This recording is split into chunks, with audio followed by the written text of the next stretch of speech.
The morning sun cast long shadows across the Naval Training Center San Diego as Staff Sergeant Sarah Chun walked through the gates for what she hoped would be a routine assignment.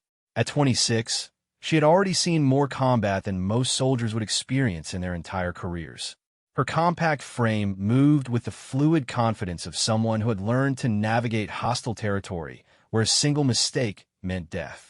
The olive drab uniform she wore bore no indication of her true background, no hint that she was one of only a handful of women to successfully complete SEAL training and survive multiple classified operations in the Middle East. The assignment seemed simple enough. The Navy needed experienced personnel to assist with a new training program designed to better integrate female recruits into combat roles. Sarah had been specifically requested because of her unique background and proven ability to handle difficult situations. What the briefing paperwork hadn't mentioned was that this particular batch of recruits had already washed out 2 previous instructors and earned a reputation as one of the most problematic groups to come through the program. As she approached the main training building, Sarah could hear voices coming from the courtyard. Through the chain-link fence, she observed approximately 20 recruits engaged in what appeared to be basic physical training. The group was predominantly male, with only 3 women among them. Even from a distance, she could sense the tension in the group dynamic. The body language told a story she had seen before in various military settings. The male recruits had formed their own hierarchy, and the female recruits were clearly being marginalized. The facility itself was typical of military training installations. Concrete buildings painted in standard military beige, perfectly manicured lawns despite the Southern California heat, and the omnipresent sound of drill instructors shouting commands in the distance. Sarah had been through dozens of similar facilities during her career, but something felt different about this place. There was an undercurrent of hostility that seemed to permeate the air itself. Inside the main building, she reported to the commanding officer's office. Lieutenant Colonel James Morrison was a career military man in his early 50s, with the weathered face of someone who had spent decades dealing with difficult personnel situations. His office walls were covered with commendations, unit photos, and the typical military memorabilia that accumulated over a long career. He looked up from his paperwork as Sarah entered and rendered the appropriate salute. "Staff Sergeant Chun, welcome to what I like to call our special project," Morrison said, gesturing for her to take a seat. His tone carried a mixture of frustration and dark humor. "I'm going to be completely honest with you about what you're walking into here. This group of recruits has been together for 6 weeks, and in that time, they've managed to drive off 2 instructors and rack up more disciplinary actions than any group in the history of this program." Morrison pulled out a thick folder and began flipping through pages of incident reports. "We've had everything from insubordination to sexual harassment complaints. The worst part is that it's not coming from a few bad apples. It's systemic. The entire group dynamic has become toxic, and it's centered around a core group of about 8 male recruits who seem to think they're already elite operators instead of trainees who haven't even finished basic certification." Sarah listened carefully, already forming mental assessments based on her experience with similar situations during her SEAL training. Group dynamics in high-stress military environments could quickly spiral out of control if not properly managed. The combination of young men trying to prove their toughness, the pressure of military training, and the introduction of female personnel into traditionally male-dominated roles created a perfect storm for exactly the kind of problems Morrison was describing. "The ringleader is a recruit named Marcus Webb," Morrison continued. 22 years old, former college football player, came in thinking he was going to cruise through training and move directly into special operations. He's got natural leadership abilities, but he's using them to create a culture of intimidation instead of teamwork. He's got 7 other recruits who follow his lead without question. Morrison showed Sarah photographs of the recruits in question. Webb was indeed an imposing physical specimen, standing well over 6 feet tall with the broad shoulders and thick neck of someone who had spent years in serious athletic training. The others in his group were similarly built, creating a formidable physical presence that would naturally intimidate other recruits. The previous instructors tried different approaches, Morrison explained. The first one attempted to use standard disciplinary measures: push-ups, extra duty, formal counseling sessions. The problem is that Webb and his followers treated every punishment like a badge of honor. They turned it into a competition to see who could accumulate the most disciplinary actions without actually getting kicked out of the program. The second instructor had tried a different approach, attempting to work with the group's natural leadership structure and redirect their energy into more positive channels. That strategy had backfired spectacularly when the group had interpreted any attempt at cooperation as weakness. They had escalated their behavior to the point where formal complaints had been filed, and the instructor had requested an immediate transfer rather than continue dealing with what he described as an impossible situation. What makes this particularly challenging, Morrison continued, is that these recruits aren't stupid. They know exactly how far they can push things without crossing lines that would result in immediate dismissal. They've done their research on military regulations, and they're operating right at the edge of what's technically acceptable behavior. Sarah nodded, recognizing the pattern. During her own training, she had encountered similar personalities. The military attracted individuals with strong, aggressive tendencies, and when those tendencies weren't properly channeled, they could become destructive to unit cohesion. The key was establishing credibility and respect before attempting to redirect those energies. "What's the specific mission for my assignment?" Sarah asked, though she was already beginning to understand the scope of the challenge. "Your job is to get this group functional enough to complete their basic training and move on to their next assignments," Morrison replied. "We can't afford to wash out an entire training class, but we also can't graduate recruits who are going to create problems in their operational units." The program is being watched closely by Pentagon officials who are looking for reasons to scale back integration efforts. Morrison leaned forward in his chair, his expression becoming more serious. "I'm going to be completely frank with you, Staff Sergeant. This assignment has the potential to make or break careers. If you succeed in turning this group around, it will be noticed at the highest levels. If you fail, it's going to reflect poorly on everyone involved in the program, including you." Sarah appreciated the honesty. Military assignments often came with hidden political implications, and it was refreshing to work with a commanding officer who was willing to acknowledge the stakes involved. She had faced similar pressure during her SEAL operations, where mission success or failure could have strategic implications far beyond the immediate tactical situation. "I'd like to observe the group in action before making any direct contact," Sarah said. "I want to understand their current dynamics and identify the specific behavioral patterns that need to be addressed." Morrison agreed and arranged for Sarah to observe the afternoon training session from a concealed position. The training area was set up for basic combat exercises with obstacle courses, weapon handling stations, and hand-to-hand combat practice areas. Sarah positioned herself in an observation tower that provided a clear view of the entire training ground while keeping her presence hidden from the recruits. The session began with standard physical conditioning exercises. Immediately, Sarah could see the group dynamics that Morrison had described. Webb and his followers positioned themselves at the front of the formation, making loud comments and treating the exercises like personal competitions rather than team training.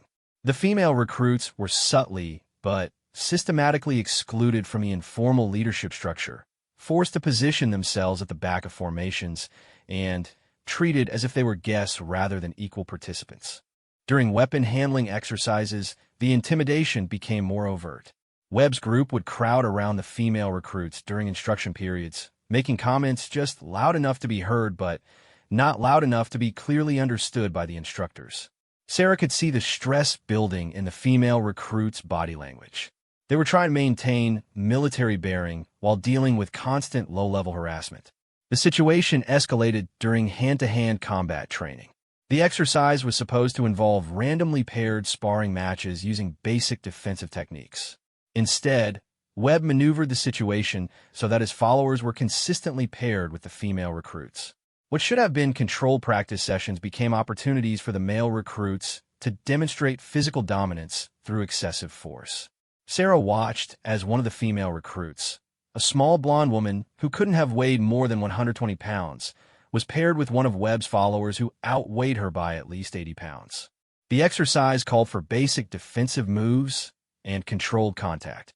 Instead, the male recruit used his size advantage to overwhelm her completely, taking her to the ground with unnecessary force and holding her there longer than the exercise required. The pattern repeated throughout the session. The temporary instructors running the training either didn't notice the systematic intimidation or chose not to address it. By the end of the 2-hour session, the female recruits were visibly shaken, while Webb's group was energized and more confident than ever in their ability to dominate the training environment. After the session ended, Sarah remained in the observation tower and watched the informal interactions between recruits. Webb's group gathered in a tight circle, engaging in animated conversation that involved frequent gestures toward the female recruits. Their body language suggested they were reliving and celebrating their dominance during the training exercises. The female recruits, meanwhile, clustered together near the edge of the training area. Their posture was defensive, and they kept glancing toward Webb's group with obvious apprehension. Sarah could see that they were discussing the situation, but their conversation appeared to be focused on survival rather than resistance. They had already been psychologically defeated and were trying to figure out how to endure the remainder of their training without further humiliation. As she prepared to leave the observation tower, Sarah made mental notes about the specific individuals she would need to address. Webb was clearly the primary target, but simply removing him from the equation wouldn't solve the underlying problem. His followers had bought into the group dynamic he had created, and they would likely maintain the same behavior patterns even if their leader was removed. More importantly, she needed to address the damage that had already been done to unit cohesion. The female recruits had lost confidence in their ability to function effectively in the training environment. They had been conditioned to expect harassment and intimidation, which meant they were operating in a constant state of psychological stress that would interfere with their ability to learn and perform. The temporary instructors were also part of the problem. They had either been intimidated by Webb's group or had chosen to avoid confronting the situation because they didn't want to deal with the paperwork and potential complications that would result from formal disciplinary action. Either way, they had allowed the toxic dynamic to become entrenched. Sarah's experience with similar situations during her SEAL training had taught her that addressing group dynamics required a comprehensive approach. Simply punishing the obvious troublemakers would likely backfire by creating martyrs and reinforcing the us versus them mentality that was already driving the problematic behavior. Instead, she would need to demonstrate that the current power structure was based on false assumptions. Webb and his followers had established their dominance through physical intimidation and aggressive behavior, but they had never been challenged by someone with superior skills and training. They had become accustomed to being the most dangerous people in any given situation. That was about to change. As Sarah walked back toward the administrative building, she was already formulating her approach. Tomorrow would mark the beginning of a very different kind of training experience for this group of recruits. They thought they understood how military hierarchy worked. They thought they knew what real toughness looked like. They thought they had established their place in the pecking order. They were about to learn that assumptions could be dangerous things, especially when those assumptions were about the wrong person. The next phase of their training was going to provide lessons they would remember for the rest of their military careers, assuming those careers survived what was coming next. The sun was setting over the Pacific Ocean as Sarah completed her initial assessment and prepared to begin what would become one of the most challenging and ultimately transformative assignments of her military career. Tomorrow, the real education would begin.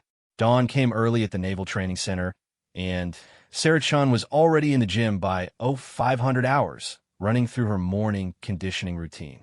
Years of military training had taught her that physical preparation was just as important as mental preparation when facing challenging situations. Today would mark her first direct contact with the problematic recruit group, and she wanted to be operating at peak performance. The gym was nearly empty at this hour, containing only a few dedicated early risers going through their personal fitness routines. Sarah moved through a carefully planned sequence of exercises designed to maintain the conditioning that had carried her through SEAL training and multiple combat deployments. Push-ups, pull-ups, sprint intervals, and combat-specific movement drills. Every exercise was performed with the precision and intensity that had become second nature during her years of elite training. As she completed her routine, Sarah noticed a small group of recruits entering the gym. It was Webb and 3 of his followers, apparently also believers in early morning training sessions. They moved with the swagger she had observed the previous day, talking loudly and claiming equipment with the territorial behavior typical of dominant personalities in military environments. Sarah continued her workout, but positioned herself where she could observe their behavior without appearing to pay attention. Webb's group went through a routine that was clearly designed more for display than for functional fitness. Heavy weights, loud grunting, and constant commentary about their own performance.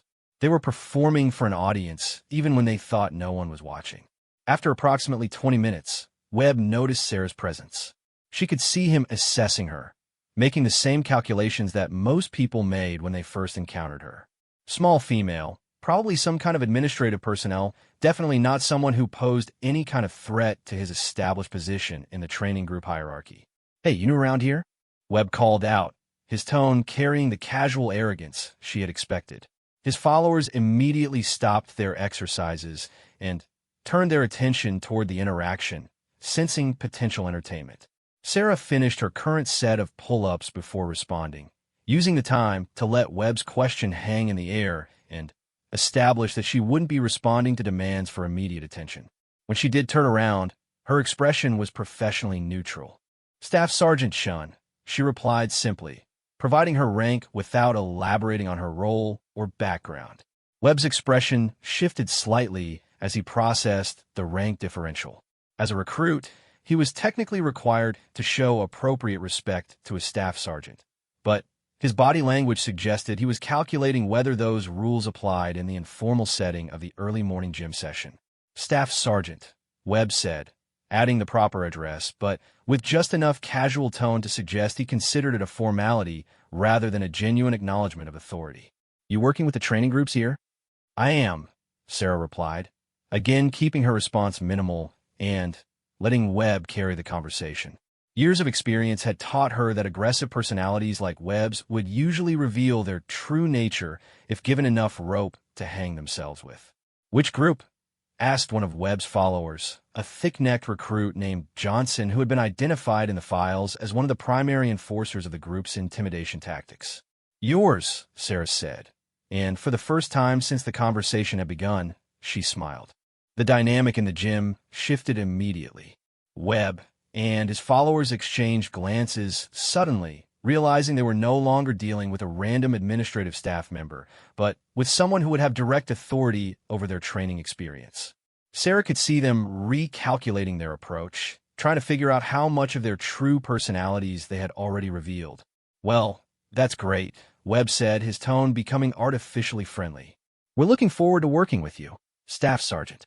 This group has a lot of potential, and we're ready to take our training to the next level." Sarah nodded acknowledgement, but didn't respond immediately. Instead, she gathered her equipment and prepared to leave the gym. As she moved past Webb's group, she paused just long enough to make eye contact with each of them individually. It was a subtle power move, designed to let them know she was taking their measure just as they were taking hers. 0800 hours, she said as she reached the gym exit. "Classroom B7. Don't be late." The morning briefing session was scheduled in one of the standard military classrooms, a sterile environment with fluorescent lighting, metal desks arranged in precise rows, and motivational posters featuring various military slogans covering the walls. Sarah arrived 15 minutes early and spent the time reviewing her notes and observing the recruits as they filed in. The seating arrangement told the story she expected. Webb's group claimed the back rows and positioned themselves to have clear sight lines to the female recruits, who automatically gravitated toward the front of the classroom. The physical separation reinforced the psychological division that had already been established within the group. Sarah waited until exactly 0800 hours before beginning, even though all the recruits had been present for several minutes. Military punctuality was about precision, not just approximate timeliness, and she wanted to establish from the beginning that she operated according to exacting standards. My name is Staff Sergeant Chun, she began, writing her name on the whiteboard in precise military lettering. For the next 4 weeks, I will be your primary instructor for advanced combat training, tactical decision-making, and unit cohesion exercises. She turned to face the group and immediately noticed the subtle smirks and glances being exchanged among Webb's followers.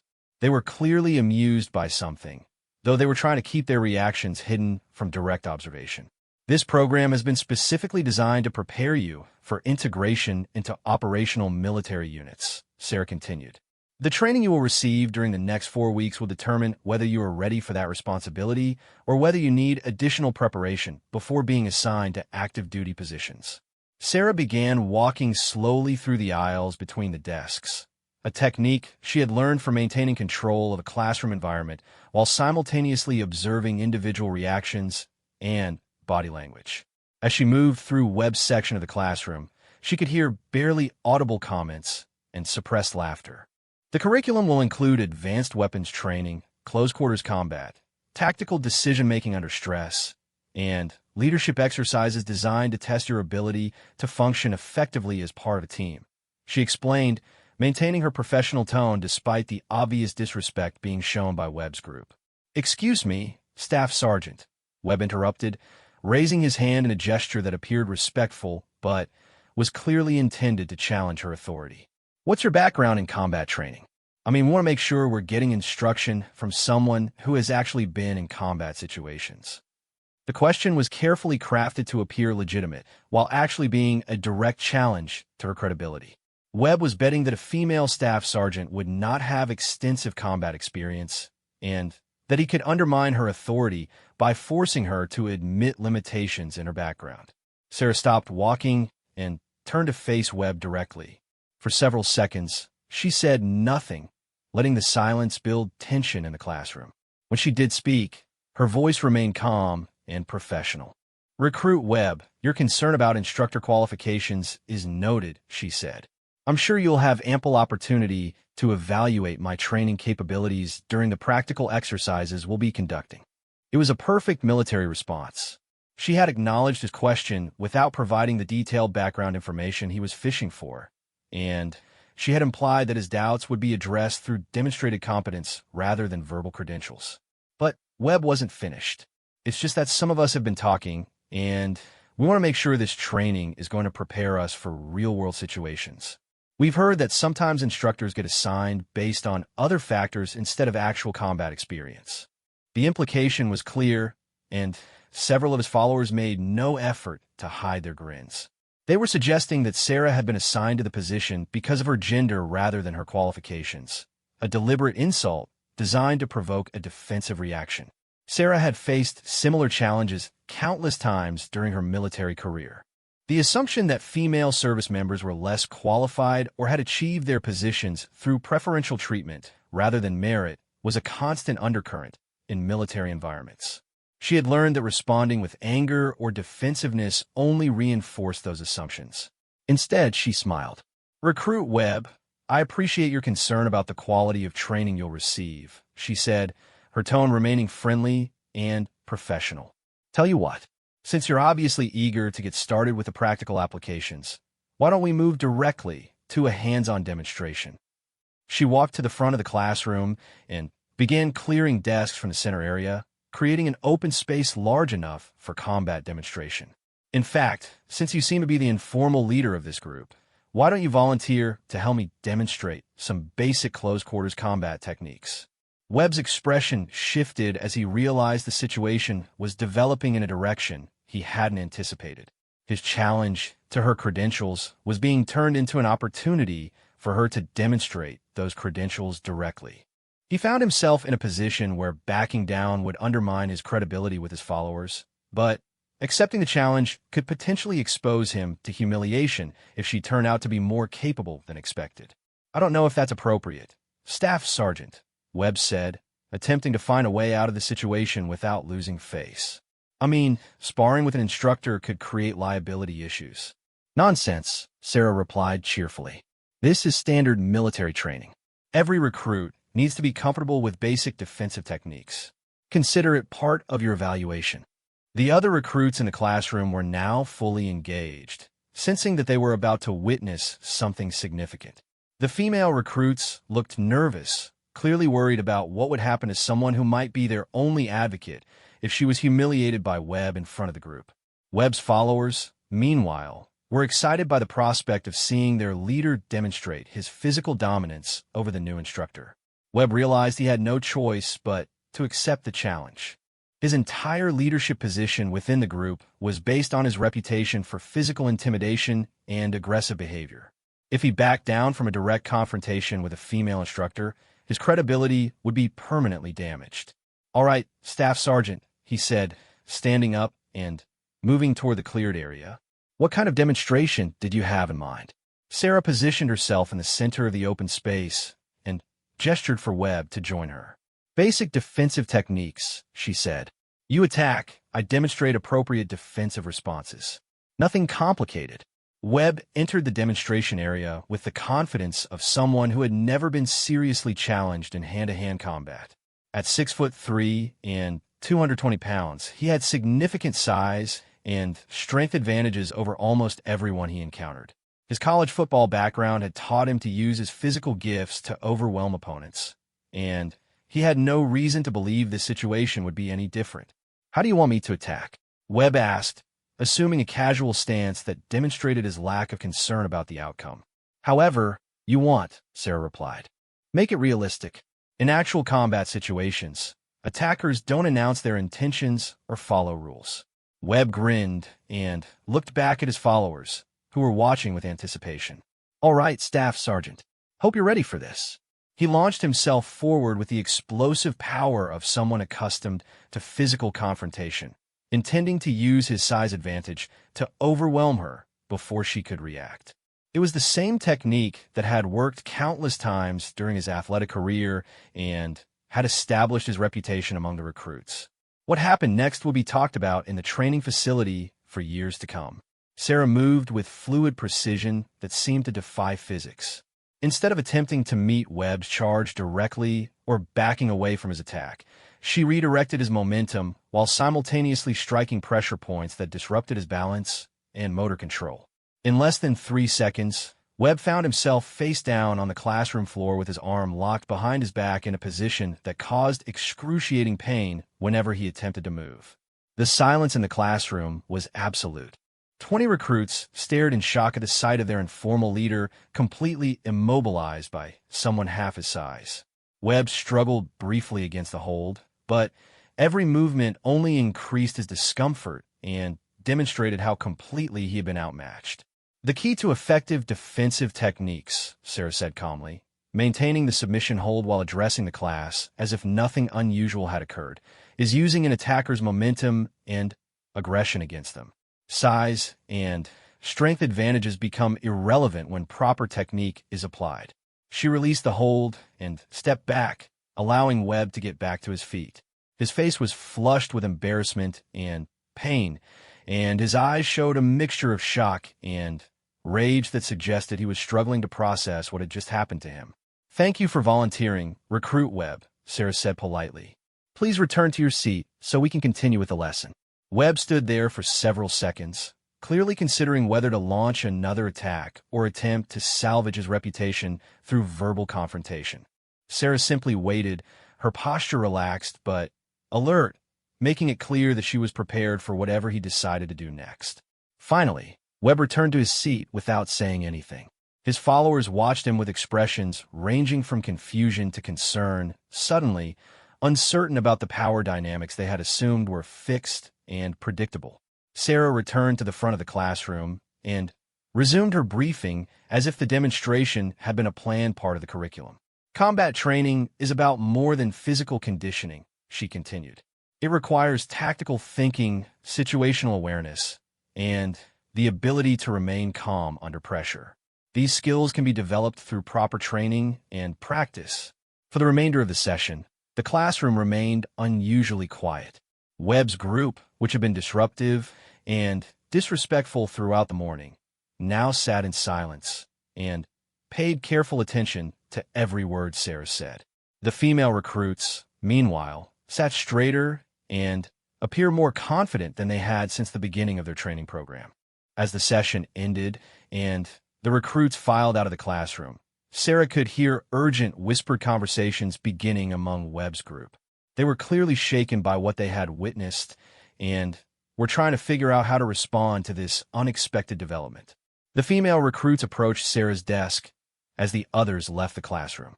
"Staff Sergeant," said the small blonde recruit who had been roughly handled during the previous day's training, "thank you for that demonstration. We've been having some difficulties with this group."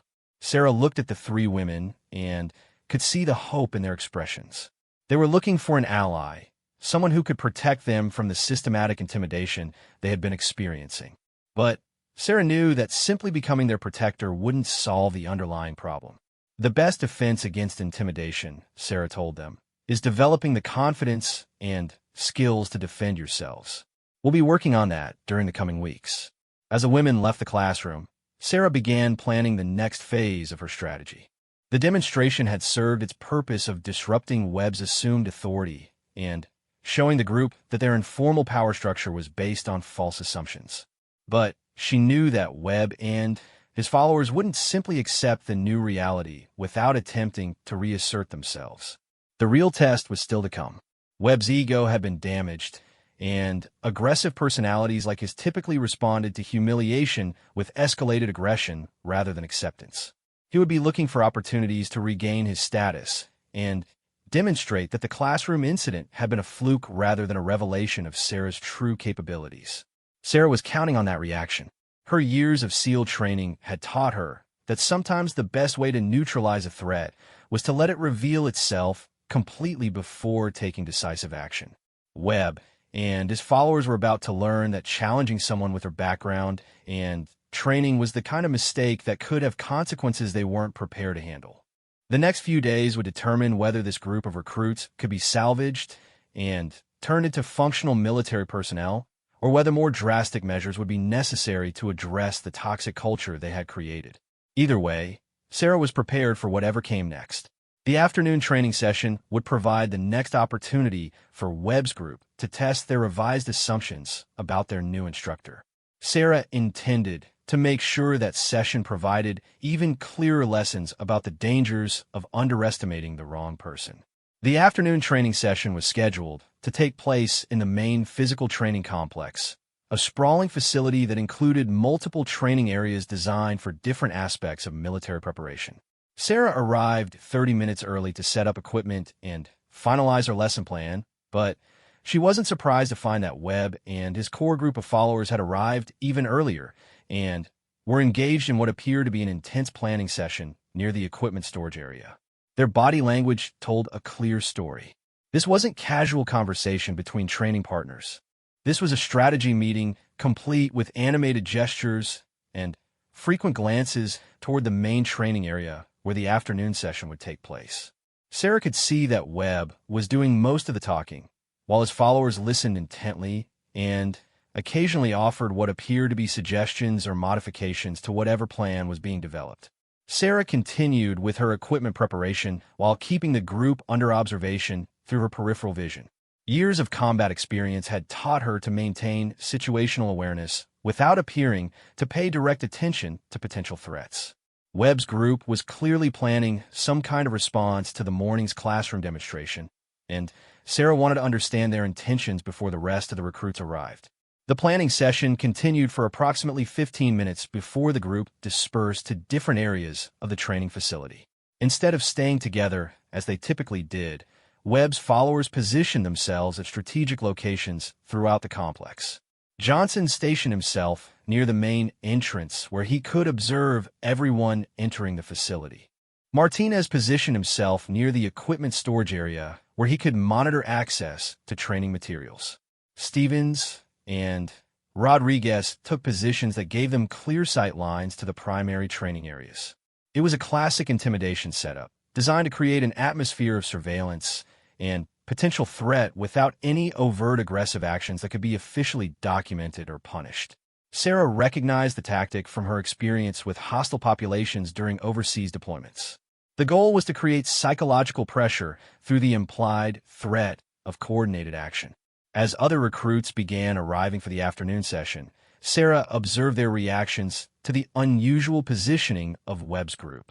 The female recruits immediately noticed the change in dynamics and clustered together near the far end of the training area, clearly uncomfortable with the sense of being watched and potentially targeted.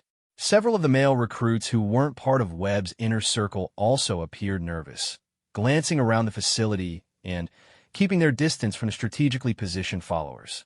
Webb himself made a point of arriving exactly on time, walking through the main entrance with exaggerated confidence, and making eye contact with each of his positioned followers as he entered. It was a performance designed to demonstrate that he was still in command of his group despite the morning setback, and that he had a plan for reasserting his dominance. Sarah waited until all recruits were present before beginning the session. This afternoon, we'll be conducting practical exercises in defensive tactics and situational awareness, she announced. The training will involve multiple scenarios designed to test your ability to respond effectively to unexpected challenges.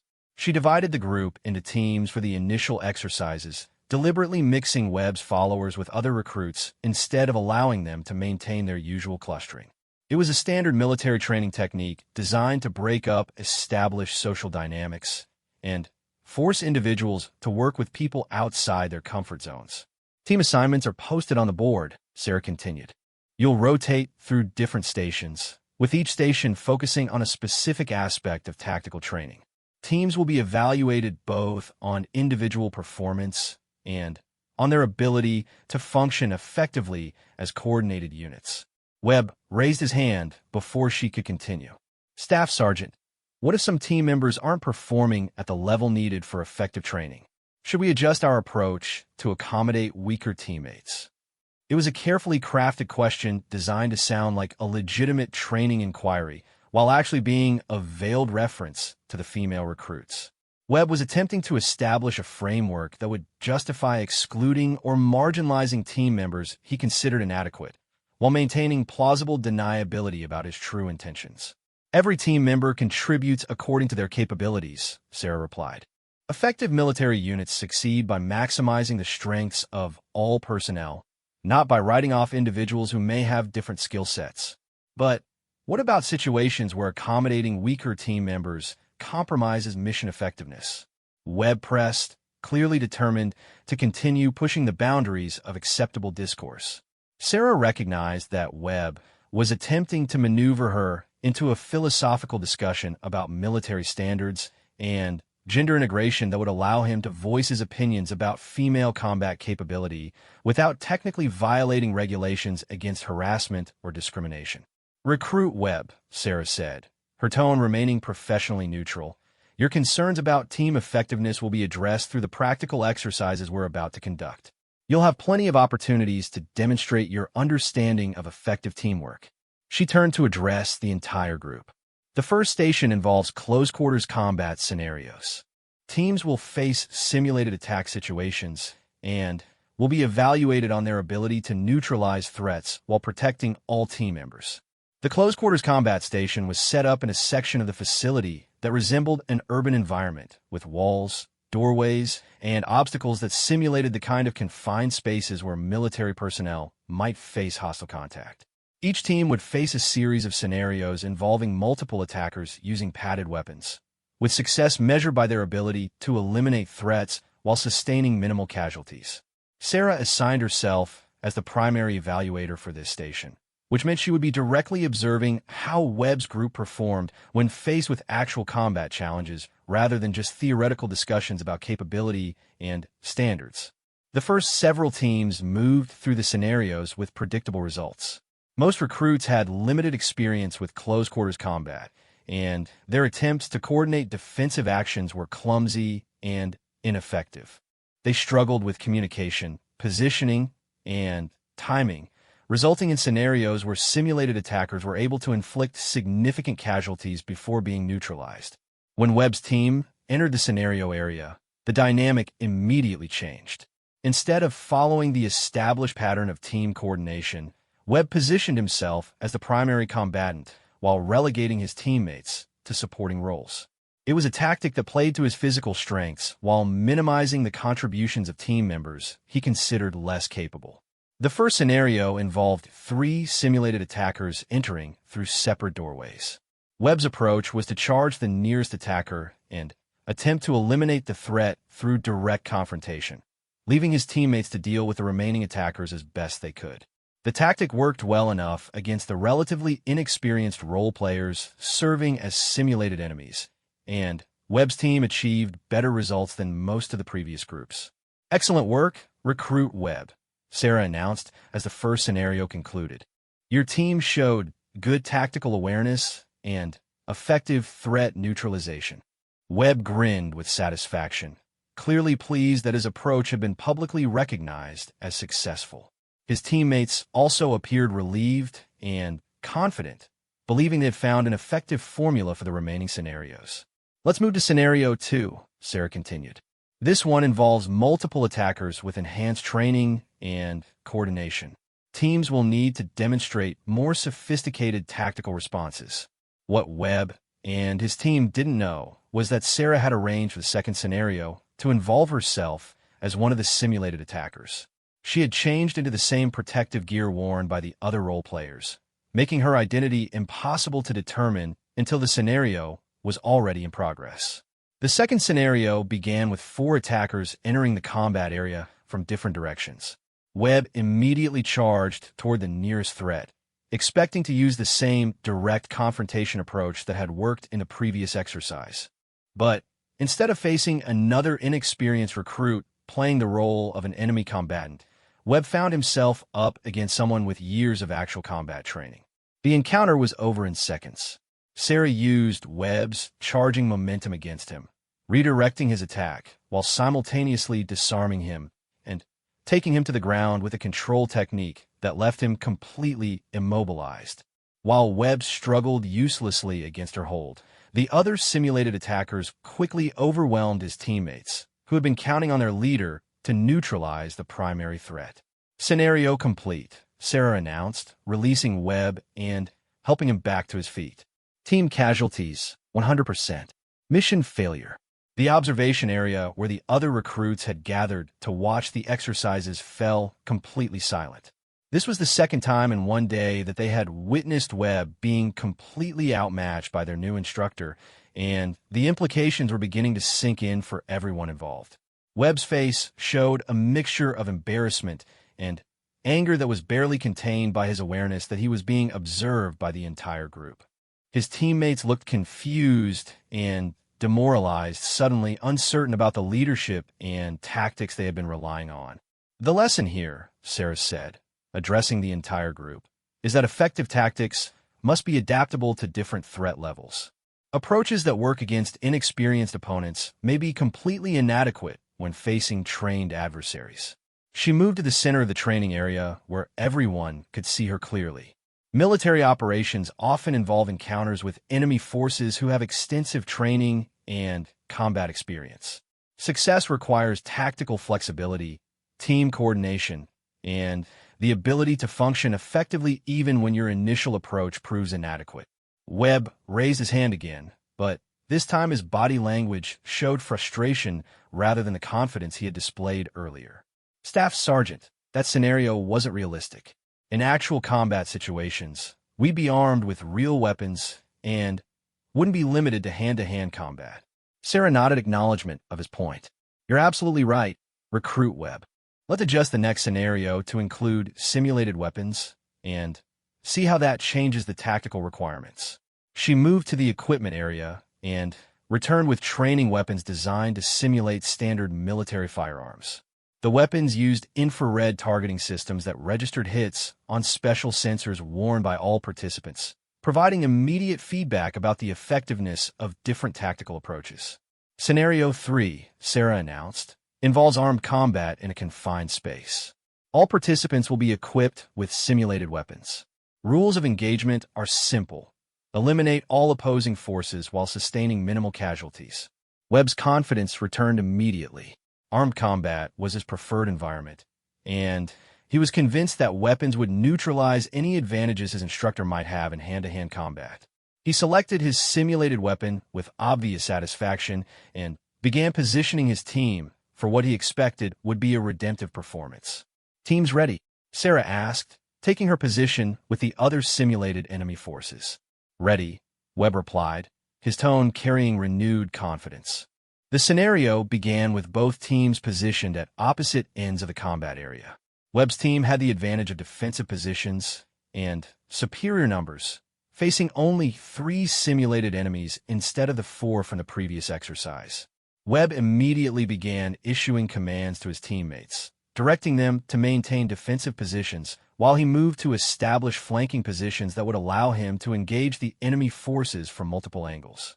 For the first several minutes of the exercise, Webb's tactical approach appeared to be working effectively. His team maintained good communication and coordination, and they succeeded in eliminating one of the simulated enemy forces without sustaining any casualties. Webb's leadership seemed confident and decisive, and his teammates responded to his commands with increasing enthusiasm. But Sarah was observing the team's tactical patterns while remaining hidden in a position that gave her clear sight lines to their defensive positions. She had allowed them to achieve early success in order to establish a pattern of behavior that she could then exploit during the critical phase of the exercise. As Webb moved to establish his flanking position, he temporarily separated himself from his teammates and exposed himself to attack from an angle he hadn't adequately covered. Sarah moved with the silent precision she had learned during actual combat operations, positioning herself where she could engage Webb without being detected by his teammates. The engagement was over before Webb realized he was under attack. Sarah's simulated weapon registered multiple hits before Webb could even identify where the attack was coming from, let alone respond effectively. The targeting system immediately signaled that he had been eliminated from the exercise. With their leader eliminated, Webb's teammates lost coordination and confidence. Their defensive positions, which had been effective when supported by Webb's flanking movements, became isolated and vulnerable. Sarah and the remaining simulated enemy forces systematically eliminated the rest of the team through coordinated attacks that exploited the gaps in their defensive coverage. "Exercise complete," Sarah announced. "Team casualties, 100%. Mission failure." The silence in the observation area was even more profound than before. The other recruits had now witnessed Webb's team suffer complete tactical failure in 3 consecutive exercises, despite having apparent advantages in size, strength, and numbers. The pattern was becoming impossible to ignore or rationalize away. Webb removed his protective equipment with obvious frustration, his face showing anger that he was struggling to control. His teammates gathered around him, clearly looking for explanations and reassurance that their previous confidence in his leadership had been justified. "The lesson demonstrated by these exercises," Sarah said, addressing the entire group, "is that tactical success requires more than individual skill or physical capability. Effective military operations depend on adaptability, coordination, and the ability to function effectively under changing conditions." She walked to the center of the training area where everyone could see her clearly. Confidence is important in military operations, but overconfidence can be fatal. The ability to accurately assess threats and adjust tactics accordingly is what separates effective soldiers from casualties. Webb stepped forward, his body language showing barely contained hostility. "Staff Sergeant, with respect, these scenarios seem designed to demonstrate specific points rather than provide realistic training. In actual combat, we'd have better intelligence about enemy capabilities and wouldn't be going in blind." Sarah smiled, recognizing that Webb was attempting to find explanations for his failures that would preserve his self-image and maintain his credibility with his followers. "That's an excellent point, Recruit Webb. Let's design a scenario where your team has complete intelligence about enemy capabilities and can plan your approach accordingly." She gestured toward a section of the training facility that contained a detailed mock-up of a building interior. "Final exercise. Your team will assault a fixed position defended by enemy forces. You'll have complete information about defensive positions, numbers of defenders, and their equipment. You can plan your approach for as long as you want before beginning the exercise." Webb's expression brightened immediately. This was exactly the kind of challenge he had been hoping for, an opportunity to demonstrate tactical planning and leadership without the variables that had contributed to his previous failures. He gathered his team for an intensive planning session, spending nearly 20 minutes developing what appeared to be a sophisticated assault plan. During the planning session, Sarah prepared the defensive position with 2 volunteer recruits who would serve as simulated defenders. She positioned them according to the intelligence information Webb's team had been provided, ensuring that his planning would be based on accurate information about what they would face. What Webb didn't know was that Sarah had also positioned herself as a 3rd defender in a location that wasn't included in the intelligence briefing. It was a realistic simulation of the kind of incomplete information that often characterized actual combat situations, where enemy forces might have capabilities or positions that weren't detected during initial reconnaissance. Webb's assault plan was actually quite good, demonstrating tactical thinking and leadership capability that suggested he had significant potential as a military leader. His team moved with precision and coordination, systematically neutralizing the known defensive positions while maintaining effective communication and mutual support. For several minutes, it appeared that Webb's team would achieve complete success. They eliminated both of the identified defenders and secured the primary objective areas without sustaining any casualties. Webb's leadership during the exercise was confident and effective, and his teammates performed with enthusiasm and precision. But as Webb's team began conducting their final sweep of the area, Sarah emerged from her concealed position and began engaging targets with a methodical precision of someone with extensive combat experience. Her simulated weapon registered hits on 3 of Webb's team members before they could even identify where the attack was coming from. Webb himself was the last to be eliminated, not through lack of skill or courage, but because Sarah had saved him for last in order to ensure that he understood exactly what had happened and why. When his targeting system finally signaled elimination, Webb stood motionless for several seconds, staring at Sarah with an expression that showed he was beginning to understand the true scope of what he was dealing with. "Exercise complete," Sarah announced. "Mission partially successful.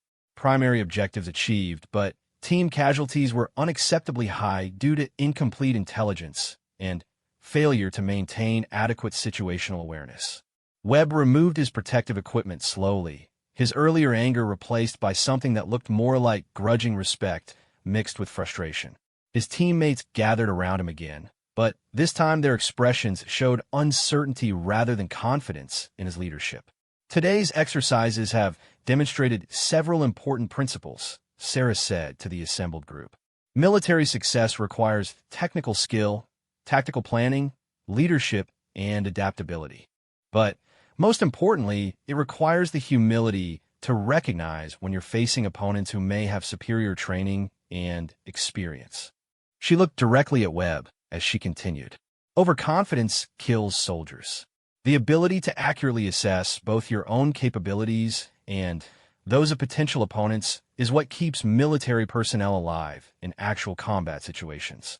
As the training session concluded and the recruits began departing the facility, Sarah could see that the group dynamics had shifted significantly from where they had been at the beginning of the day. Webb's followers were no longer looking to him for leadership with the same automatic confidence, and the female recruits were standing straighter and appearing more confident about their place in the group. But Sarah also knew that the real test was still to come. Aggressive personalities like Webb's didn't typically respond to humiliation by accepting defeat and changing their behavior. More often, they escalated their tactics and looked for opportunities to reassert dominance through different means. The next phase of Webb's response would determine whether he could be salvaged as a potentially effective military leader, or whether more serious intervention would be necessary to address the toxic culture he had created within the recruit group. Either way, Sarah was prepared for whatever came next. The afternoon's exercises had established clear parameters about capability and consequence. Now it was time to see whether Webb and his followers were capable of learning from those lessons, or whether they would continue down a path that would ultimately end their military careers before they had truly begun. The 3rd day of training began with an incident that would force all the underlying tensions within the recruit group to the surface. Sarah arrived at the training facility early, as had become her routine, But instead of finding the usual quiet morning environment, she discovered a situation that required immediate intervention.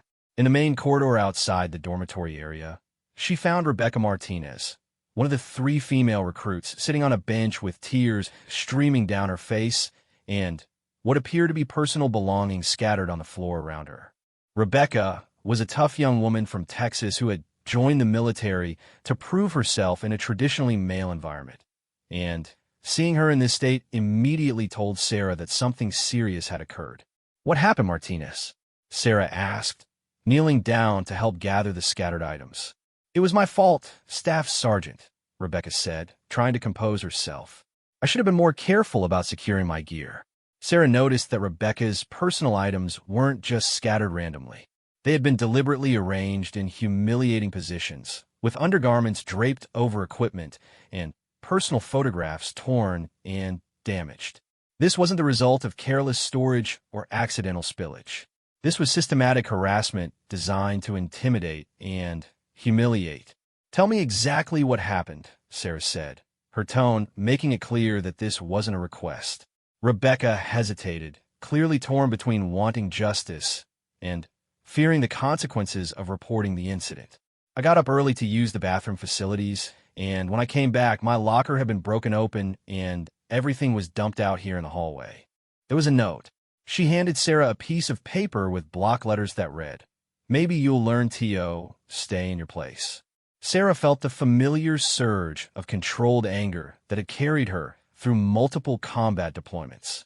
She had dealt with enemy forces who used intimidation and terror tactics against civilian populations, and she recognized the same mentality at work here. The difference was that this was happening within her own military unit, perpetrated by people who were supposed to be on the same side. "Did anyone see who did this?" Sarah asked, though she already had strong suspicions about the responsible parties. "No, Staff Sergeant. It happened sometime between 0200 and 0400 hours when everyone was supposed to be asleep." "But," Rebecca hesitated again. "But what, Martinez?" "Staff Sergeant, yesterday after training, Webb and some of his group were talking about how the female recruits were getting special treatment and weren't being held to the same standards. They said something needed to be done to show us our proper place in the unit." Sarah helped Rebecca gather the rest of her belongings, noting the systematic nature of the damage. Personal photographs had been specifically targeted, clothing had been deliberately soiled, and equipment had been arranged in patterns that suggested this had been planned rather than impulsive.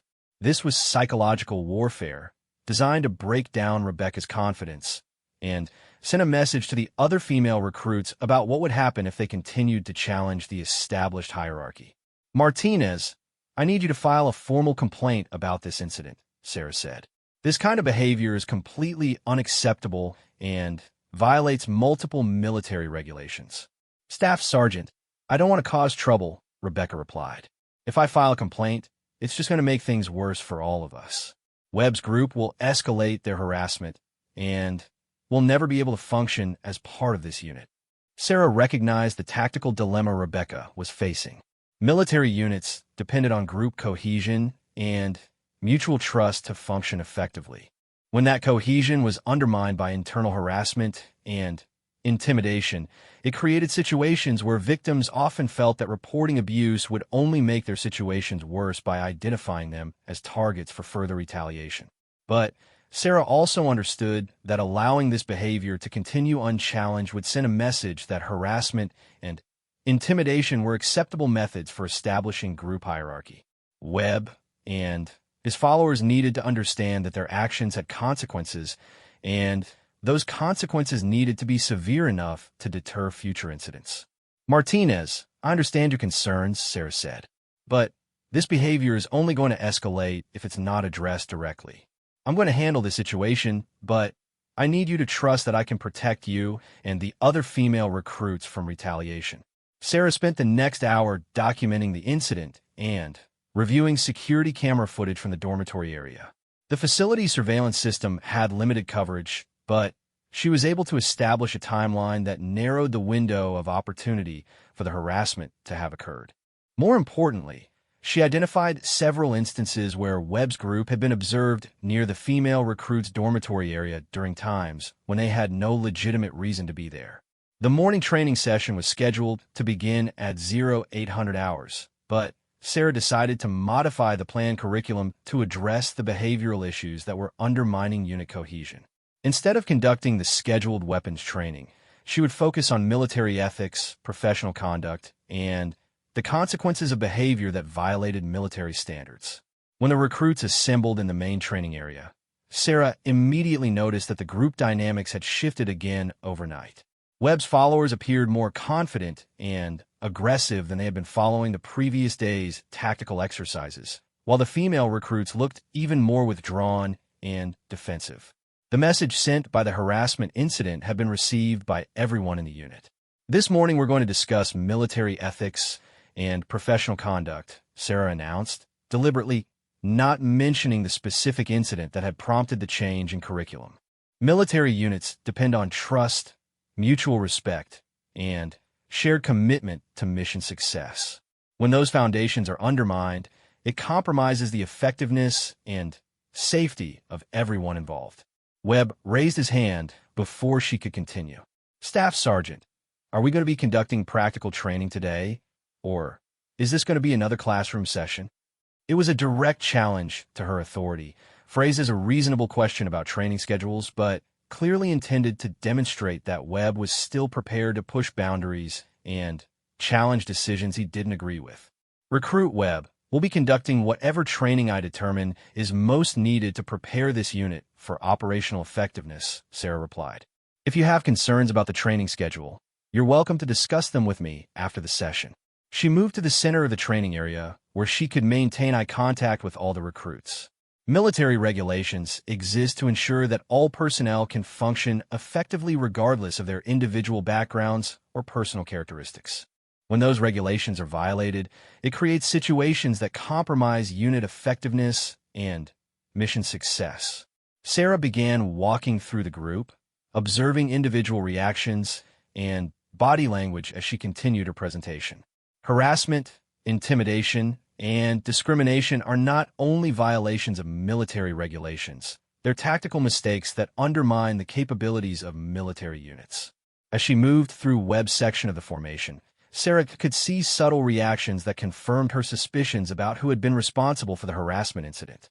Johnson avoided eye contact and appeared uncomfortable whenever she looked in his direction.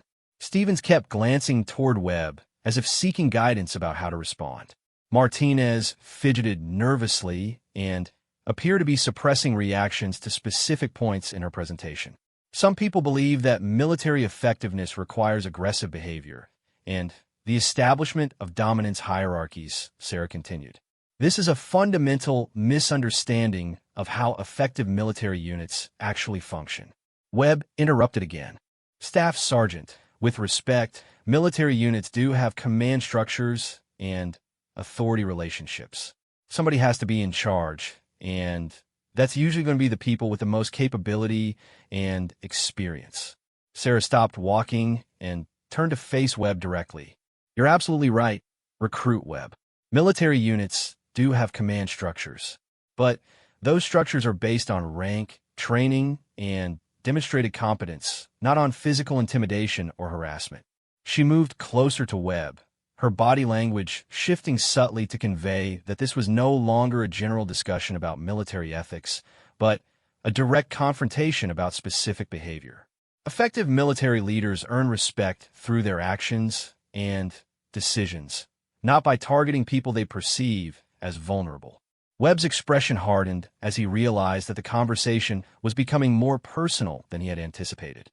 Staff Sergeant, I'm not sure what you're implying, but if you have specific concerns about my conduct, maybe we should discuss them privately instead of in front of the entire group. I'm not implying anything, Recruit Webb, Sarah replied, her voice remaining calm, but taking on an edge that everyone in the formation could hear.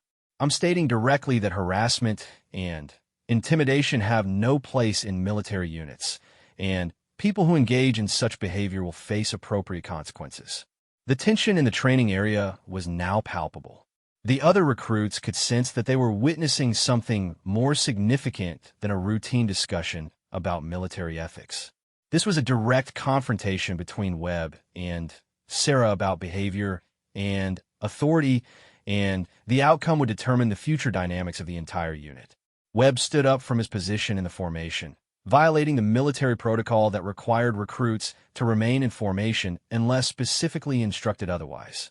Staff Sergeant, if you have specific accusations to make, I think they should be made through proper channels with appropriate evidence and witnesses. It was a calculated response, technically correct in terms of military procedure, but clearly intended to challenge Sarah's authority by demanding formal due process instead of accepting her authority to address behavioral issues through direct intervention. Sarah had been expecting exactly this kind of escalation. Webb was attempting to use military regulations to shield himself from accountability while simultaneously testing whether she was prepared to take more serious action to address his behavior. "Recruit Webb, return to your position in formation," Sarah commanded, using the tone of voice that conveyed absolute authority and brooked no argument. Webb hesitated for several seconds, clearly calculating whether to comply with the order or continue his challenge to her authority. His followers watched him intently, waiting to see whether their leader would back down or escalate the confrontation to a level that would have serious consequences for everyone involved. Finally, Webb returned to his position, but his body language made it clear that he was complying under protest rather than accepting Sarah's authority. The message to his followers was that he was choosing his battles rather than accepting defeat. "This unit has a serious problem with discipline and professional conduct," Sarah announced to the entire group. "That problem is going to be addressed, starting now." She moved to the equipment area and returned with training materials she had prepared specifically for this situation. "We're going to conduct an exercise in military justice and consequences. This exercise will demonstrate what happens when military personnel violate regulations and engage in behavior that undermines unit effectiveness." The exercise Sarah had designed was based on actual military justice procedures she had observed during her service. Each recruit would be assigned a role in a hypothetical disciplinary case involving harassment and intimidation. They would research applicable regulations, evaluate evidence, and make recommendations about appropriate consequences. "Recruit Webb, you'll be serving as the accused in this exercise," Sarah announced. "Recruit Johnson, you'll be his defense representative. Recruit Martinez will serve as the investigating officer." It was a deliberate assignment designed to force Webb and his followers to confront the reality of what military justice procedures looked like when harassment allegations were investigated properly. By making Webb the accused in the hypothetical case, Sarah was ensuring that he would have to research exactly what consequences he could face for his actual behavior. The scenario involves allegations that military personnel engaged in systematic harassment designed to intimidate and humiliate fellow service members, Sarah continued. "Your task is to determine whether the allegations are supported by evidence and what consequences would be appropriate if the allegations are proven." Webb's expression showed that he understood exactly what Sarah was doing. This wasn't just an academic exercise about military justice procedures. This was a direct warning about the consequences he would face if his harassment behavior continued. "Staff Sergeant," Webb said, "this scenario seems pretty specific. Are you sure this is the most effective use of our training time?" "I'm absolutely sure, Recruit Webb," Sarah replied. "Understanding military justice procedures is essential preparation for military service. I want everyone in this unit to understand exactly what happens when military personnel violate regulations." Over the next 2 hours, the recruits worked through the exercise with varying degrees of engagement and enthusiasm. Webb's group approached the task with obvious reluctance, clearly uncomfortable with having to research the specific consequences they could face for harassment behavior. The female recruits, meanwhile, threw themselves into the exercise with enthusiasm, obviously appreciating the opportunity to learn about their rights and the protections available to them. As the exercise progressed, it became clear that Webb was beginning to understand the serious nature of the situation he had created. Military justice procedures for harassment cases included potential consequences ranging from formal reprimands and loss of advancement opportunities to administrative separation from military service. For someone who had joined the military with ambitions of advancing to elite units and special operations, those consequences represented the complete destruction of his career goals. Exercise complete, Sarah announced as the training session ended. I want written reports from each team summarizing your findings and recommendations. Reports are due at 0800 hours tomorrow morning. As the recruits began filing out of the training area, Sarah noticed that Webb's group lingered behind, engaging in what appeared to be another strategy session. Their body language suggested they were discussing more than just the academic exercise they had completed. Rebecca Martinez approached Sarah's position as the others departed. Staff Sergeant, I wanted to thank you for addressing the harassment issue. The exercise made it clear that there are serious consequences for that kind of behavior. Martinez, the exercise was just the beginning, Sarah replied. Real change requires sustained effort and the courage to report violations when they occur. I need you and the other female recruits to understand that you have both rights and responsibilities in this situation. Rebecca nodded understanding, but Sarah could see that she was still apprehensive about potential retaliation. The harassment incident had achieved its intended psychological effect of making the female recruits feel vulnerable and isolated, and it would take time and consistent support to rebuild their confidence. As Sarah prepared to leave the training facility, she observed Webb's group departing through the main entrance. Their conversation appeared intense and urgent, and their body language suggested they were making decisions about how to respond to the day's events. Sarah knew that she had reached a critical decision point in her strategy for dealing with this group. The direct confrontation during the morning session had escalated the conflict to a level where compromise and gradual change were no longer viable options. Webb and his followers would either accept the new standards she had established, or they would escalate their resistance to a level that would require formal disciplinary action. Based on her assessment of Webb's personality and leadership style, Sarah was confident that he would choose escalation rather than acceptance. Aggressive personalities like his typically responded to challenges by increasing their aggressive behavior rather than modifying it, especially when they felt their status and reputation were being threatened. Sarah was prepared for that escalation. In fact, she was counting on it. Sometimes the only way to definitively address toxic behavior was to allow it to escalate to a level where decisive action became not only justified, but necessary for the protection of everyone involved. The next 24 hours would determine whether Webb had learned the lesson she had been trying to teach him, or whether he would continue down a path that would ultimately end his military career and potentially result in criminal charges for harassment and intimidation. Either way, Sarah was ready for whatever came next. The time for subtle lessons and gradual behavior modification was over.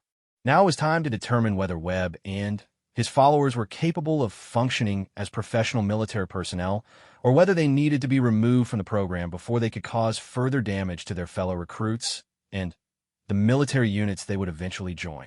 The final confrontation came sooner than even Sarah had anticipated. At 0230 hours on the fourth day, she was awakened in her quarters by a call from the duty officer reporting an incident that required immediate response. 3 female recruits had been found in the medical facility seeking treatment for what appeared to be the results of physical intimidation, and there were indications that the incident was connected to the ongoing behavioral problems within Webb's training group. Sarah dressed quickly and made her way to the medical facility, where she found Rebecca Martinez, Jennifer Walsh, and Amanda Chun being treated for various minor injuries. Rebecca had bruising on her arms consistent with being grabbed and physically restrained. Jennifer had a swollen lip and what appeared to be fingerprint bruises on her throat. Amanda was being treated for anxiety and appeared to be in a state of shock. The duty medical officer, Captain Susan Rodriguez, briefed Sarah on the situation as they observed the 3 women receiving treatment. They came in together approximately 30 minutes ago. All 3 were obviously shaken and initially refused to explain what had happened to them. It took considerable persuasion to get them to agree to medical examination and treatment. Sarah approached the treatment area where the 3 recruits were seated together on medical examination tables. Their body language told a clear story of people who had been systematically terrorized and were struggling to maintain their composure in the aftermath of a traumatic experience. "What happened?" Sarah asked, though she already suspected she knew the answer. Rebecca looked at the other two women before responding. "Staff Sergeant, we were approached after lights out by Webb and 4 of his followers. They said they wanted to have a conversation with us about our place in the unit and what would happen if we continued to cause problems." Jennifer continued the account, her voice shaking as she spoke. "They surrounded us in the common area and made it clear that they could hurt us whenever they wanted to. Webb said that yesterday's training session had been disrespectful to him and his leadership, and that we needed to understand there would be consequences for supporting instructors who didn't understand how military units really worked." Amanda was barely able to speak, but managed to add, "They said that if we filed any complaints or reported what happened, it would just prove that women didn't belong in military training, and that we'd wash out of the program anyway." Sarah felt the cold, controlled anger that had sustained her through multiple combat operations where she had faced enemies who used terror tactics against innocent people. The difference was that this time, the perpetrators were people who wore the same uniform she did and were supposed to be preparing for service in defense of their country. "Did they make specific threats about what would happen if you reported this incident?" Sarah asked. Rebecca nodded. "Webb said that this was just a warning about what could happen if we continued to be problems. He said that accidents happen during training exercises and that people who don't fit in with military culture sometimes get hurt in ways that can't be traced back to specific individuals." It was exactly the kind of escalation Sarah had been expecting. Webb's group had moved from psychological harassment to physical intimidation, and they had done it in a way that was designed to silence their victims through fear while maintaining plausible deniability about their actions. Sarah spent the next hour collecting detailed statements from all 3 women and ensuring they received appropriate medical care and psychological support.